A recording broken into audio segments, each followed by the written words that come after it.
نحمده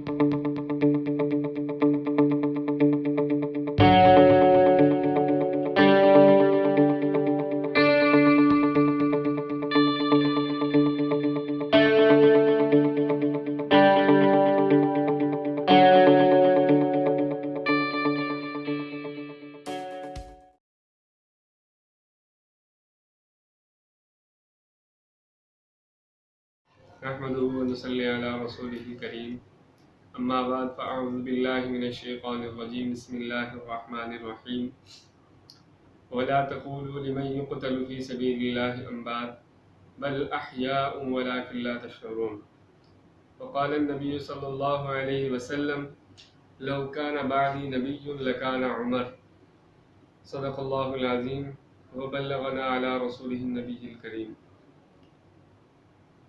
حضرت عمر رضی اللہ تعالیٰ عنہ کے کچھ احوال اور ان کے متعلق کچھ باتیں پچھلے ایپیسوڈ کے اندر بیان کی تھی۔ موضوع تو اتنا وسیع ہے کہ حضرت عمر رضی اللہ تعالیٰ عنہ کی شخصیت ایسی ہے کہ ان کے جس پہلو پر بھی بات کی جائے اس کے لیے ایک طویل وقت چاہیے، لیکن وقت کی کمی کا احساس کو مد نظر رکھتے ہوئے مختصر طور پر کچھ ان کے احوال پہلے بیان کیے تھے، اب بھی کچھ ان کے احوال بیان کرتے ہیں۔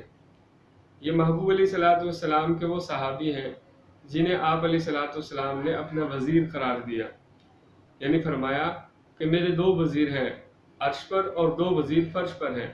جو فرش پر دو وزیر ہیں وہ عمر رضی اللہ تعالیٰ عنہ اور صدیق اکبر رضی اللہ تعالیٰ عنہ ہیں۔ اور آپ علیہ السلام نے فرمایا کہ اللہ رب العزت نے حق عمر کی زبان پر جاری فرما دیا ہے، یعنی عمر رضی اللہ تعالیٰ عنہ کی زبان پر اللہ رب العزت حق جاری فرمایا ہے کہ جو عمر کی رائے ہوتی ہے وہ اللہ رب العزت کو پسند آتی ہے۔ یہ ایک مستقل عنوان ہے کہ 18-19 مقامات ہے قرآن مجید کے اندر کہ جو عمر رضی اللہ تعالیٰ نے مشورہ دیا، جو ان کی رائے تھی وہی اللہ رب العزت نے قرآن مجید کے اندر اتار دی۔ قرآن مجید کے اندر آیت ہے سورہ تحریم کے اندر،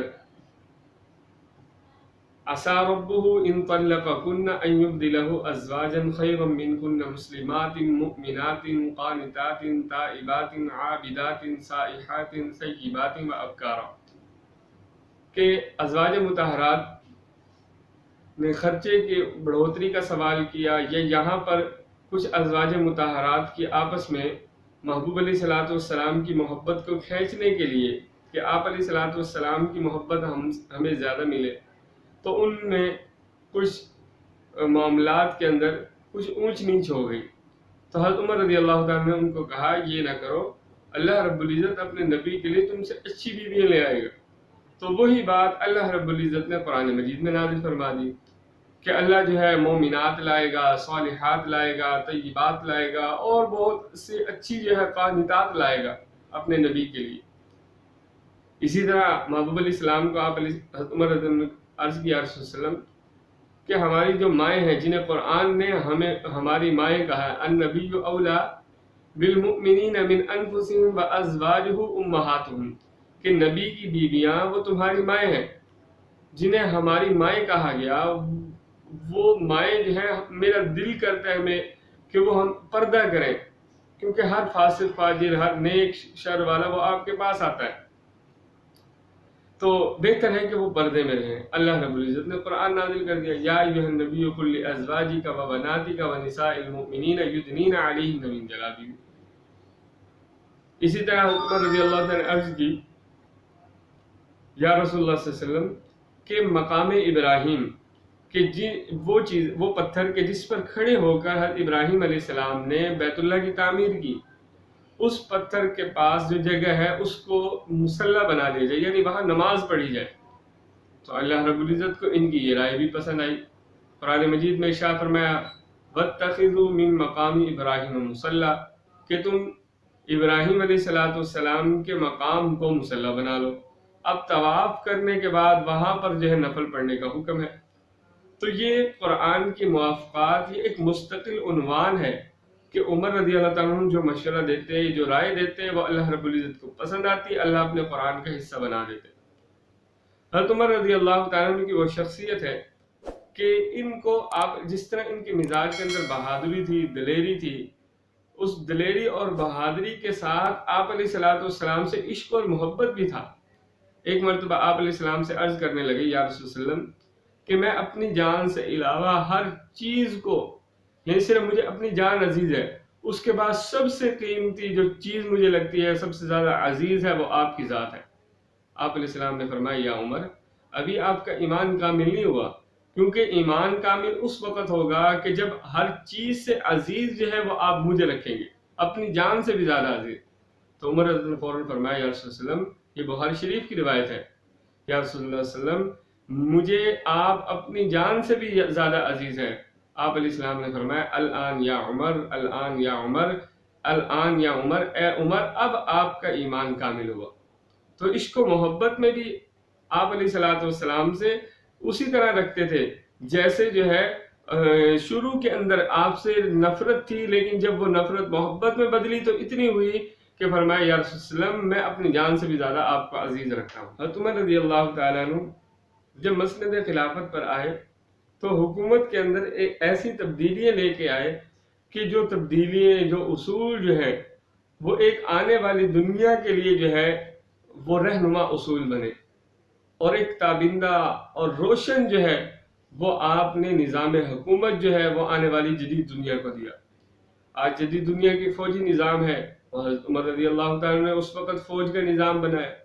ڈاک کا نظام ہے، حضرت عمر رضی اللہ تعالیٰ نے اس وقت بنایا کہ ایسے کہ اس وقت جو چوکیاں بنائی گئی، کوئی ایسے ڈاکخانے بنائی گئی کہ ایک علاقے سے دوسرے علاقے تک، اور درمیان میں جو قاصد ہوتا وہ تیز رفتار گھوڑے پر سوار ہو کر اس چوکی تک وہ خط اور ڈاکخانے تک وہ خط پہنچاتا، پھر اس کے بعد آگے تازہ دم گھوڑا دوڑتا، وہ اس سے آگے پہنچاتا۔ تو اس طرح اس وقت جو چیز یعنی ان کے پاس میسر تھی، اس اعتبار سے ایسا نظام بنایا کہ اس وقت کی انسانیت کو سہولت ملے۔ فوج کا نظام بنایا ایسا کہ حضرت عمر رضی اللہ تعالیٰ عنہ سے پہلے سیدنا صدیق اکبر اور آپ علیہ الصلوۃ والسلام کے زمانے میں ایسا ہوتا، اعلان ہونے کے بعد جمع ہو جاتے، بتلا دیا جاتا کہ فلاں مقام پر جنگ ہے، جہاد ہے، وہاں جانا ہے، سب ساتھی تیار ہو جاتے جانے والے۔ حضرت عمر رضی اللہ عنہ نے باقاعدہ فوجی نظام بنایا، فوجی بھرتیاں ہوتی سالانہ، اور پھر ان کے اہل خانہ کے لیے راشن کا انتظام، وظائف، پھر فوجی کی تنخواہ، اور وہ فوجیوں کی پھر ڈیوٹی کہ کون جو ہے وہ سرحد پر رہے گا، کون آگے محاذ پر جائے گا، کون کیا کرے گا، ایک سارا نظام بنایا۔ پھر جاسوسی کا نظام بنایا تاکہ اس ریاست جیسے جیسے پھیلتی جائے تو اس ریاست کے امیر کو پتہ ہو۔ جیسے پہلے میں نے بتلایا کہ امیر جو ہے، حضرت عمر نے فرمایا ایک چرواہا ہے، اس چرواہے کو اپنی ہر بکری پر نظر رکھنی ہے۔ اسی چیز کو مد نظر رکھتے ہوئے حضرت عمر نے یہ سخت سے سخت نظام بنایا کہ ہر ایک ریاست کے اندر جو بھی ہے اس کے اوپر کڑی سے کڑی نظر ہے۔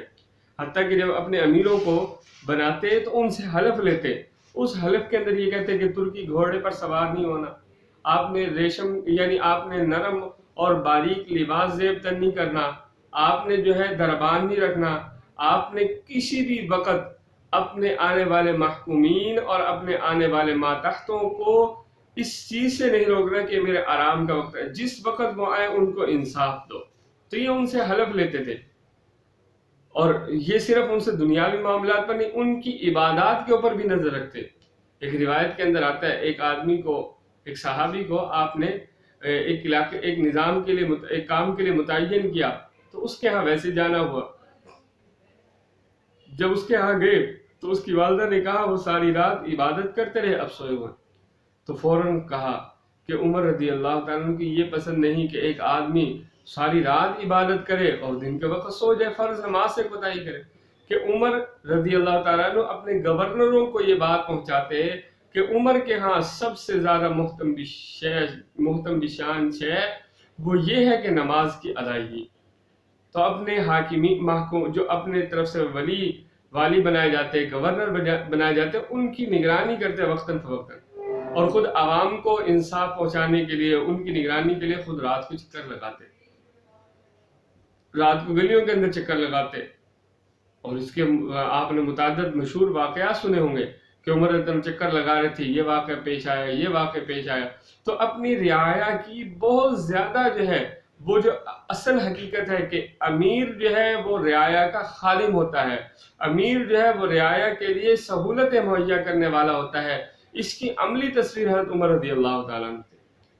اور اتنا کچھ دینے کے بعد پھر بھی پریشان رہتے تھے. جب ابتدائی ایام میں قحط پڑا، قحط کے دوران آپ کو اللہ رب العزت نے رنگت جو ہے وہ سفید دی تھی، چہرے پر گوشت اتنا نہیں تھا، قد لمبا تھا، صحیح جو ہے توانا اور طاقتور تھے، لیکن قحط پڑنے کے دوران اپنے اوپر لازم کر لیا کہ میں گھی نہیں کھاؤں گا جب تک کہ میری رعایا جو ہے ان کو سکون نہ مل جائے. اور رنگت سفیدی کے باوجود سیاہی میں بدل گئی. اتنا کچھ کرنے کے بعد بھی کہتے تھے کہ اگر دریائے فرات کے کنارے بھی ایک پیاسا کتا مر گیا تو عمر رضی اللہ تعالیٰ سے کل قیامت کے دن اس کی پیاس کے بارے میں پوچھا جائے گا. یہ انسانیت کے ساتھ اس میں سلوک نہیں، بلکہ انسانیت سے بھی اگلی چیز جو جانور اور حیوانات ہیں ان کے ساتھ بھی اچھے برتاؤ کا جو ہے وہ درس آپ کی سیرت سے ملتا ہے. اور ساری زندگی جو ہے وہ اچھے نظام بنانے میں، اچھے کام کرنے میں لگے رہے، لیکن شوق یہی تھا کہ اللہ رب العزت مجھے شہادت کی موت دے اور اللہ رب العزت جو ہے مجھے مدینے کی موت دے.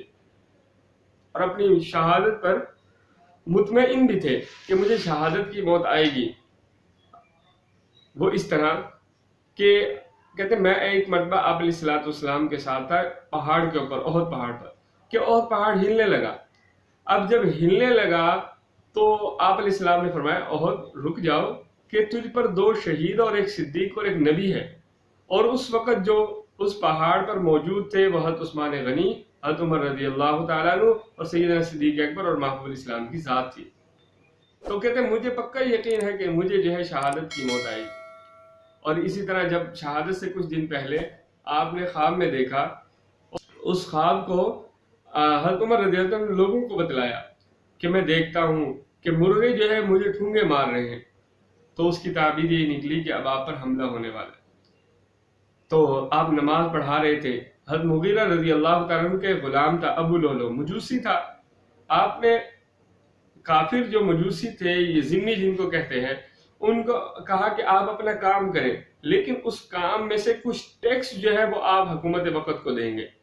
تو وہ آیا، کہا کہ میرا جو مولا ہے، میرا آقا، وہ مجھ سے ٹیکس زیادہ لیتا ہے. تو حضرت عمر رضی اللہ عنہ نے فرمایا کتنے؟ کہا 2 درہم. کہا یہ تو آپ کا جو کام ہے اس سے زیادہ اجرت تو نہیں. اب اس کو حضرت عمر رضی اللہ عنہ کا یہ جواب اتنا ناپسندیدہ گزرا کہ اس کے دل کے اندر حسد کی آگ جل گئی. اب وہ مجوسی جو ہے ابو لولو، وہ بعد میں حضرت عمر رضی اللہ عنہ اس کو بلایا اور اس کو کہا کہ مجھے ایک چکی بنا کے دو، آپ چکی کا کام کرتے ہیں. اس نے کہا کہ میں آپ کو ایک ایسی چکی بنا کے دوں گا کہ آپ یاد رکھیں گے. حضرت عمر رضی اللہ عنہ اپنی فراست کے ساتھ سمجھ گئے کہ مجھے دھمکی دے کے گیا. لیکن چونکہ اسلامی شریعت کے اندر یہ حکم ہے کہ جب تک گواہ نہ ہو کسی عمل پر تو اس کے اوپر آپ جو مقدمہ نہیں کر سکتے، آپ اس مجرم کو نہیں، یعنی ملزم کو نہیں پکڑ سکتے جب تک کہ اس کا جرم وہ مجرم نہ بن جائے. الزام کی وجہ سے کسی کے اوپر جو ہے وہ آپ اس کو ماریں، اس کے اوپر تشدد کریں، آپ یہ سارا اسلام جو ہے وہ قطع اس سے یعنی اس چیز کی اجازت نہیں دیتا. ہاں جب اس پر گواہوں کے ساتھ جرم ثابت ہو جائے، اب جو اللہ نے حد رکھی ہے وہ اللہ کی حد اس پر جاری ہو کرے. تو جتنی بھی اللہ کی حدود ہے وہ اسی وقت سخت سے سخت بھی ہے. چوری کی سزا ہاتھ کاٹنا ہے، سنسار کرنا ہے، یہ اس وقت ہے کہ جب اس سے گواہوں کے ساتھ ثابت ہو جائے. ہاں جب تک وہ بندہ مجرم نہیں بنتا، ملزم ہوتا ہے، ملزم کے اوپر کوئی بھی ہاتھ نہیں اٹھا سکتا. تو حضرت عمر رضی اللہ عنہ کوئی اس کے خلاف ایکشن نہیں لیا، اور اس بدبخت نے اپنی حسد کی آگ، اپنی نفرت کی آگ وہ اس طرح اس کو بجھایا کہ ایک خنجر اس نے زہر آلود کیا. اور نماز کے لیے جب حضرت عمر رضی اللہ عنہ فجر کی نماز کے لیے آئے اور نماز کی تکبیر کہہ کر ہاتھ باندھے تو اس نے جو ہے وہ خنجر حضرت عمر رضی اللہ عنہ کی جو ہے وہ اس خنجر کے ساتھ عمر رضی اللہ عنہ پر وار کر دیا. عبد الرحمن بن عوف جو جلیل القدر صحابی ہیں، محبوب علیہ السلام کے وہ صحابی ہیں کہ جنہیں آپ علیہ السلام نے جنت کی بشارت دی، کہ ایک مرتبہ بیوی فاطمہ رضی اللہ عنہ پریشان آئی، حضرت حسن و حسین جو ہے وہ بھی پریشان اور بھوک کی وجہ سے رو رہے تھے. بیوی فاطمہ رضی اللہ عنہ نے فرمایا کہ بچے جو ہے وہ بھوک کی وجہ سے رو. محبوب علیہ السلام نے فرمایا جو ان بچوں کی آج حاجت پوری کرے گا، ان کو خوش کرے گا، کل قیامت کے دن اللہ اس کو خوش کرے گا اور میں اس سے خوش ہو جاؤں گا۔ تو عبد الرحمن بن عوف رضی اللہ عنہ فوراً وہ ایک تھال لے کر جس میں کھانا تھا اور کچھ سامان تھا وہ دروازے پر آئے اور بیوی فاطمہ رضی اللہ عنہ اور حضرت حسین رضی اللہ عنہ کی اس بھوک کو پورا کیا۔ تو محبوب علیہ السلام نے ان کو جنت کی بشارت۔ تو عبد الرحمن بن عوف رضی اللہ عنہ کو ہاتھ سے پکڑ کر، کیونکہ نماز کی بڑی اہمیت ہے، اشارے کے ساتھ ان کو کہا آپ نماز پوری کرو۔ اب امیر المؤمنین کا جسم جو ہے، ان کا لاشا جو ہے وہ خون کے اندر لت پت، اور خون کی حالت کے اندر مصلی رسول پر مدینہ کے اندر وہ جو دعا اللہ رب العزت سے مانگی تھی، وہ جو حسرت تھی، وہ اللہ رب العزت نے پوری کی اور مصلی رسول پر ان کی شہادت ہوئی۔ ان کو زخم 1-2 دن پہلے لگے اور ان کی جو شہادت ہوئی جب حکیم کو بلایا گیا، اس زمانے کے اندر جو علاج تھا وہ اس طرح دودھ پلایا جاتا یا اس طرح، وہ جب زخم کے رستے سے نکل آتی تو سمجھتے کہ اب اس کا علاج نہیں، تو وہ اسی طرح ہوا کہ دودھ پلایا گیا تو وہ زخم کے رستے سے نکل گیا۔ تو آپ حضرت عمر نے فرمایا لگتا ہے میری موت کا وقت قریب ہے، تو پھر صحابہ اکرام کو جو ہے نصیحت کی کہ میرے بعد قرآن کو مضبوطی سے پکڑ لینا اور اس پر عمل کرتے رہنا۔ اور یکم محرم الحرام، یعنی یہ ہجری کیلنڈر کی بنیاد بھی انہی کے مشورے سے رکھی گئی کہ آپ علیہ السلام نے مشورہ کیا کہ ہمارا اپنا کیلنڈر ہو، وہ کس وقت سے ہو، معراج کس سے ہو، مجھے جب نبوت ملی اس سے ہو، جو ہے فلاں وقت سے ہو۔ تو حضرت عمر کی رائے تھی کہ جب ہم نے مکہ سے مدینہ کی طرف ہجرت کی اس وقت سے اسلامی کیلنڈر شروع ہونا چاہیے۔ تو اسلامی کیلنڈر کی ابتدا اور ان کا مشورہ جو ہے حضرت عمر کی طرف سے تھا۔ تو یہ ہجری کیلنڈر کا جو پہلا مہینہ، پہلی تاریخ ہے، اسی تاریخ کو یکم محرم الحرام کو حضرت عمر رضی اللہ عنہ کی شہادت ہوئی۔ اور محبوب علیہ السلام کے ساتھ حضرت عائشہ رضی اللہ عنہ سے اجازت طلب کی، حضرت عائشہ رضی اللہ عنہ نے اجازت دے دی اور ان کی اجازت کے ساتھ حجرے رسول کے اندر محبوب علیہ السلام کے پہلو کے اندر ہوئے۔ اور کل قیامت کے دن آپ علیہ السلام نے فرمایا جب جتنے جو قبروں کے اندر موجود ہیں وہ جب اپنی قبروں سے نکلیں گے تو سب سے پہلے میں اپنے دونوں ان وزیروں کے ساتھ، اپنے ان 2 ساتھیوں کے ساتھ نکلوں گا، اور اس کے 2 ساتھیوں کے ساتھ نکلوں گا، اور اپنے بعد جو ہے اپنا نظام جو ہے ایک کمیٹی بنائی ہوئی تھی، ایک بورڈ تشکیل دیا تھا کہ خلافت کے امور جو ہے وہ متعین کرے گا۔ اس کمیٹی کے اندر عبد الرحمن بن عوف، علی رضی اللہ عنہ، زبیر رضی اللہ عنہ، طلحہ رضی اللہ عنہ، یعنی 10 مبشرہ صحابہ کرام میں سے اس کمیٹی کے اندر تھے۔ پھر یعنی حضرت عمر کی شہادت کے بعد ان کی رائے کے ساتھ، ان کی مشاورت کے ساتھ اگلے امیر کا انتخاب ہوا۔ تو یکم محرم الحرام اسلامی سال کا پہلا مہینہ اور پہلی تاریخ کو حضرت عمر رضی اللہ تعالیٰ عنہ مصلی رسول پر بے دردی کے ساتھ ایک موجوسی کے ہاتھوں، جب آپ زخمی حالت کے اندر، تو پوچھا کہ مجھے کس نے میرے اوپر وار کیا، حملہ کیا؟ تو کہا ابو لولو مجوسی نے۔ تو فوراً کہا اللہ کا شکر ہے کہ میرے خون کے اندر کسی مسلمان کا ہاتھ نہیں، اور میں ایک کافر اور مجوسی کے ہاتھ جو ہے وہ مارا جا رہا ہوں۔ اللہ رب العزت نے شہادت کی موت دی۔ اور غیور اتنے تھے کہ غیرت مند اتنے کہ آپ علیہ السلام کے خلاف یا مسلمانوں کے خلاف ایک بات برداشت نہیں تھی۔ غزوہ بنی مستلق کے اندر منافقین نے کہا کہ ہم مدینہ جا کر عزت والے جو ہیں وہ ذلت والوں کو نکالیں گے۔ پتہ چلا تو فوراً جو ہے وہ محبوب علیہ السلام سے کہا کہ مجھے اجازت دے میں اس منافق کی گردن اڑا دوں۔ محبوب علیہ السلام نے فرمایا نہیں، لوگ کہیں گے کہ محمد تو اپنے ساتھیوں کو خود مرواتا ہے، تو اس خطرے کی وجہ سے، اس بات کی وجہ سے میں جو ہے وہ اس بات کی اجازت نہیں دیتا۔ لیکن آپ کی غیرت، آپ کے اندر دلیری، آپ کی بہادری اور آپ کے بنائے ہوئے اصول اور آپ کا بنایا ہوا نظام جو ہے وہ جدید سے جدید زندگی آ جائے، جدید سے جدید جو ہے وہ دنیا آ جائے، وہ جو اصول ہے حضرت عمر کے وہ ایسے سنہری ہیں کہ وہ آنے والی جدید دنیا کے لیے بھی کافی ہیں۔ اللہ رب العزت سے دعا ہے رب تعالیٰ مزید ان لوگوں کی سیرت کا مطالعہ کر اپنی زندگی کے اندر لانے کی توفیق عطا فرمائے۔ وآخر دعوانا الحمدللہ رب العالمین۔